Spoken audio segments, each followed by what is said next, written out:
This is the National Weather Service Office in Fort Worth. The preceding signal was a test of the public warning system for weather radio station West North G636.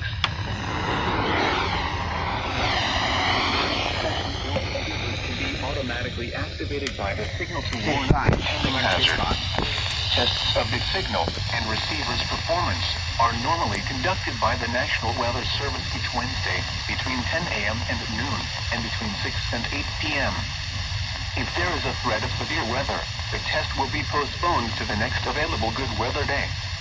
Reception of this broadcast, and especially the warning alarm tone, will vary at any given location.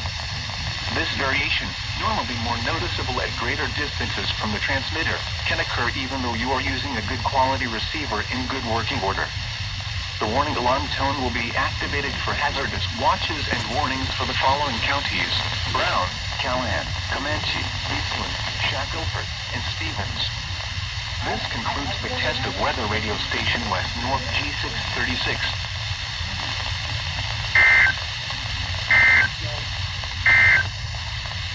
The current